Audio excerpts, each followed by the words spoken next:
జై జగన్ జై జగన్ జగన్మోహన్ రెడ్డి నాయకత్వం జై జగన్ నారాయణ స్వామి గారి నాయకత్వం జై జగన్ జై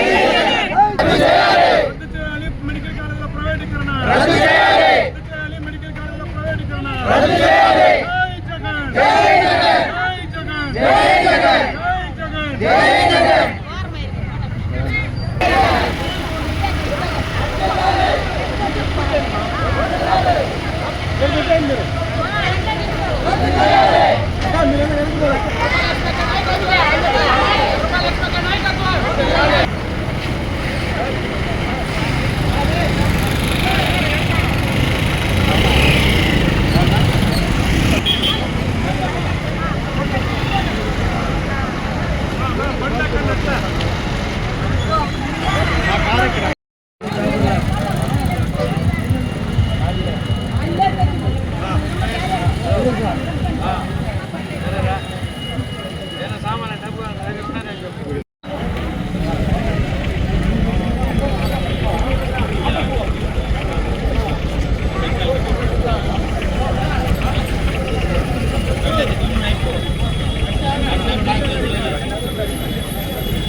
ఎంత మనోళ్ళు కదా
ఏం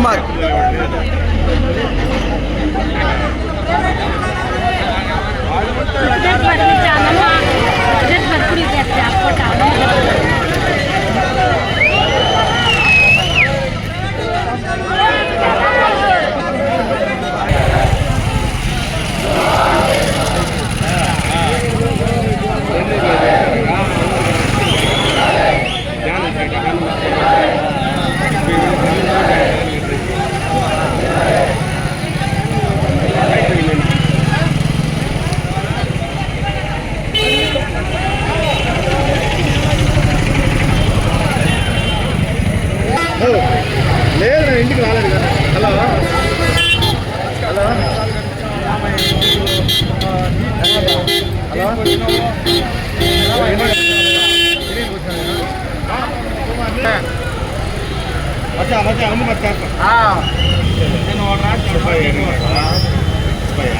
పది సార్లు వచ్చినాడు ఇంటికాడికి వచ్చినప్పుడు అడగలేదు పడినా మనవాడు తెలుసు నాకు ఏమి వచ్చినాడు అడగా నీ దగ్గరికి వచ్చేది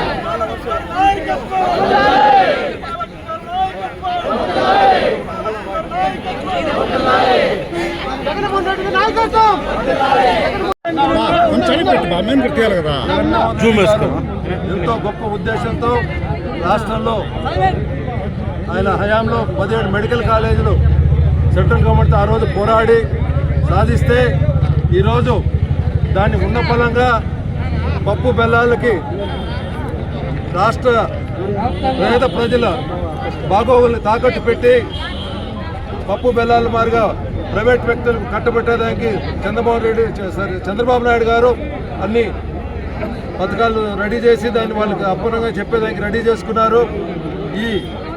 దీన్ని రద్దు చేయాలని రాష్ట్ర వ్యాప్తంగా పెద్ద ఎత్తుగా ఆందోళన జరుగుతుంది. జగన్మోహన్ రెడ్డి గారు పిలిపించారు, పెద్ద ఎత్తున అందరూ పాల్గొని దీన్ని వెంటనే మనం గవర్నర్కి చేర్చి ఇంక్లూడింగ్ ఢిల్లీకి కూడా ఇది ప్రతిధ్వని తగిలేటట్టుగా దీన్ని వెంటనే రద్దు చేయాలని భాగంగా ఈరోజు మనం ఎంత గంగానగర్లో సమావేశమైనా ఇందువల్ల తెలియజేయమంటే ప్రతి దేశంలో విద్య వైద్యం అనేది బేసిక్ కమ్యూనిటీస్, అది కంపల్సరిగా ఏ గవర్నమెంట్ ఉన్నా కానీ దాన్ని ప్రొవైడ్ చేయాలా.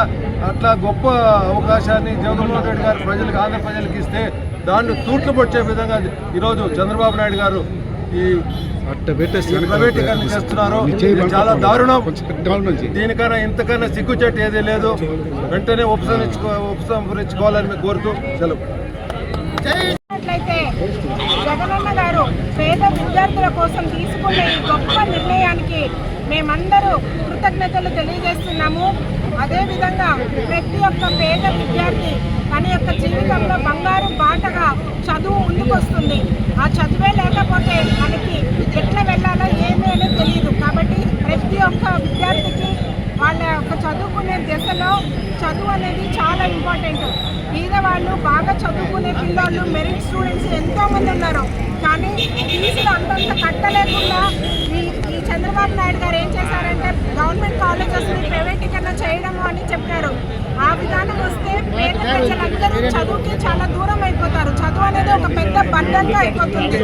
భవిష్యత్తులో మనం చదువుకుంటామా లేదా అనే ఆలోచన పిల్లలకు మొదలైంది. ఈ విషయాలన్నీ గ్రహించి జగనన్న గారు గొప్ప నిర్ణయం తీసుకొని పేద బిడ్డల బంగారు భవిష్యత్తు కోసము ఈరోజు ఈ 1 కోటి సంతకాల సేకరణ కార్యక్రమాన్ని మొదలుపెట్టారు. అదేవిధంగా మా గంగాధర్ నెల్లూరులో ఉండే ప్రతి ఒక్క అన్నదమ్ముళ్ళు కానివ్వండి, జెడ్పీటీసీలు, ఎంపీటీసీలు, సర్పంచులు, మా జగనన్న కార్యకర్తలు, వైఎస్ఆర్సీపీ అక్క చెల్లెమ్మలు, ఎంపీపీలు ప్రతి ఒక్కరూ ముందుకొచ్చి మా బిడ్డల భవిష్యత్తు కోసం జగనన్న తీసుకున్న ఈ నిర్ణయాన్ని మేమందరము సపోర్ట్ చేస్తాము అని ప్రతి ఒక్కరూ సంతకాలు చేయడం జరిగింది. మేము ప్రభుత్వాన్ని ఒక్కటే కోరుతున్నాము, మంచి వైద్యం అయితే మీరు ఎలాగో ఇవ్వలేదు, కనీసం పిల్లలకి మంచి విద్యనిచ్చి వాళ్ళ బంగారు భవిష్యత్తు నిలబెట్టమని వేడుకుంటున్నాము. అదేవిధంగా మనం చూసినట్లయితే కరోనా టైంలో కూడా ఎక్కడ ఎవ్వరూ చేయనన్ని సేవలు మన జగనన్న గారు గవర్నమెంట్లో చేశారు. మెడికల్ కాలేజెస్ ఉంటే పిల్లలు భవిష్యత్తులో బాగా చదువుకొని డాక్టర్లు అయ్యి 10 మందికి సేవ చేస్తారు. ఏం చెప్తారంటే ఒక డాక్టర్ అంటే దైవంతో సమానం అని చెప్తారు. ఈ నిర్ణయం తీసుకున్న జగనన్న గారు ప్రతి ఒక్క పేద గుండెల్లో ఇప్పుడు దైవ స్థానంలో నిలిచినారు. ప్రతి ఒక్కరూ అన్నకి కృతజ్ఞతలు తెలియజేస్తున్నారు. అదేవిధంగా మేమందరము పిల్లల భవిష్యత్తు కోసం ఆలోచించి ప్రతి ఒక్క బిడ్డకి మంచి జరగాలని మనస్ఫూర్తిగా కోరుకుంటూ ఈ 1 కోటి సంతకాల కార్యక్రమాన్ని పూర్తి చేసి దాదాపు 60,000 సంతకాలని కలెక్ట్ చేసి ఈరోజు హైకమాండ్కి పంపించడం జరిగింది. ఇదే విధంగా మాకు సహకరించిన పెద్దలందరికీ ప్రైవేట్ కాలేజీలు కూడా సిద్ధార్థ కాలేజీలు కూడా ఏ విధంగా ప్రైవేట్ కాలేజీని గవర్నమెంట్ కాలేజీగా తీసుకున్నారో ఒకటి కూడా ఆలోచించండి. జగనన్న విద్య పైన ఎంత కాన్సన్ట్రేషన్ చేశాడంటే అమ్మఒడి అని పెట్టి ప్రపంచంలో ఎవరు పెట్టినటువంటి కార్యక్రమం అమ్మఒడి నవరత్నాలను తీసుకుని వచ్చి పేదవాడి అకౌంట్లో డబ్బులు వేసే కార్యక్రమాలు ఆయన చేశాడు. 17 మెడికల్ కాలేజీలు తీసుకున్నట్లే కాకుండా ప్రతి మెడికల్ కాలేజీకి అనుసంధానంగా హాస్పిటల్ కూడా తీసుకుని వచ్చారు. దీని ఉద్దేశం అంటే కోటీశ్వరులు పెత్తందారు బిడ్డలు పెద్ద పెద్ద కోటీశ్వరుల బిడ్డలే లండను ఇతర దేశాల్లో చదువుకొని డాక్టర్లు అయినారు. పేద బిడ్డలు కూడా డాక్టర్లు కావాలి. ఇక్కడ పేదవాడికి కులం లేదు, మతం లేదు, పార్టీ లేదు, అన్ని జాతుల్లో పేదవాళ్ళు ఉంటారు. ప్రతి పేదవాని తల్లిదండ్రులు నా బిడ్డ డాక్టర్ అయిపోతాడా, డాక్టర్ అయితే అది ఆ వృత్తి భగవంతునితో సమానమైన వృత్తి, ప్రాణభిక్షం పెట్టే వృత్తి. కాబట్టి ప్రతి గ్రామాల్లో కూడా డాక్టర్లు కావాలని కోరుకున్నటువంటి పేదవాళ్ళ ఆశాజ్యోతి అయినటువంటి జగన్మోహన్ రెడ్డి ఇటువంటి కార్యక్రమాలు తీసుకుని వచ్చాడు. 17 మెడికల్ కాలేజీలు తీసుకుని వచ్చారు.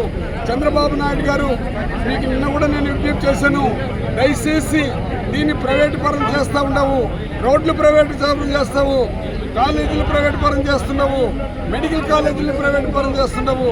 ప్రైవేటు పరం చేస్తే కేవలం కోటీశ్వర బిడ్డలు డబ్బు ఇచ్చి తీసుకుంటారు, కానీ పేదవాడు ఎంత మెరిట్ వచ్చినా వాడికి సీట్ రాదు.